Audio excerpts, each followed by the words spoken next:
Hi guys, well in today's my video I'm gonna give you some collocations that are associated with traveling, and the first one is gonna be guided tour. Well, just imagine you are traveling with your friend and you are in a new city that you have never seen before, and your friend is saying, I booked a guided tour today, and I think by having this tour we can get so much information about the city. So guided tour actually is a tour that is organized by a professional and knowledgeable guide who provides you with lots of information, who can give you some details, historical facts about the city. And so, from my point of view, I think that this is the best thing that you can do when you travel and you want to know a little bit more about the city. Guided tour actually makes your traveling much more interesting. So let's move on to the next one. Next, tourist attractions, landmarks, places of interest. All of this collocation can be used interchangeably. If you think of Eiffel Tower in Paris, Great Wall of China, Disneyland, they are tourist attractions. They attract numbers of tourists because of the historical, cultural value. So, for example, you might have a guided tour around these places and can get even more information about this object, about these places of interest. Well, let's move on to the next one. You might have a package tour or independent tour. What is the difference between these two types of traveling? Well, package tour is something that is organized by a travel agency, and that includes such components as transportation, accommodation, guided tours, and you don't have to worry about anything. Your days are scheduled. You know what are you going to do first day, second, and a third. Well, on the contrary, independent tour is something that you organize yourself.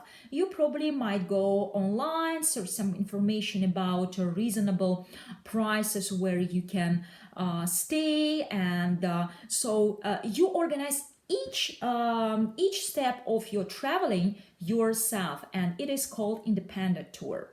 Well, of course, there are some pluses and minuses of two types of traveling, and so it depends on many circumstances which tour would you choose for yourself. Okay, next.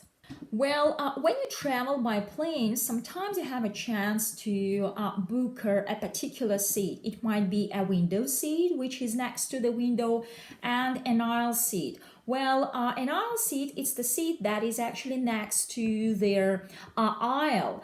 And so many passengers actually prefer to have an aisle seat because it's much more convenient. You have an access to your overhead compartment. You can stand up, move around there easily. You can have an access to the toilet, without disturbing other passengers. Personally, I also prefer aisle seat.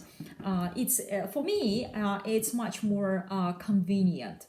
Well, aisle seat and a window seat.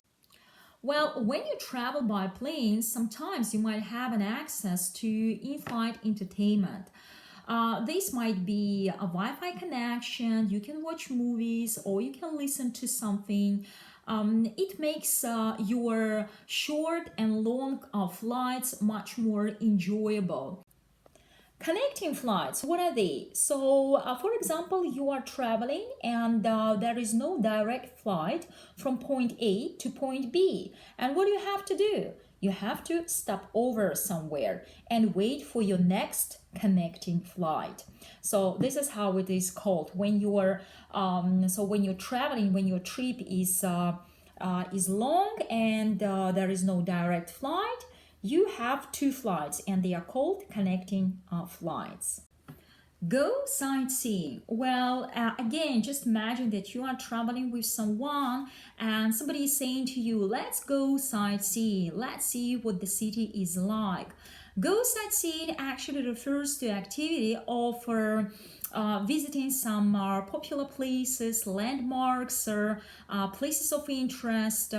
You wander around the city, visiting some museum, visiting some galleries, probably, or other places.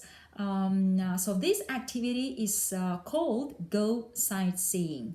This is it, guys. Well, this is what I wanted to give you today, some collocations.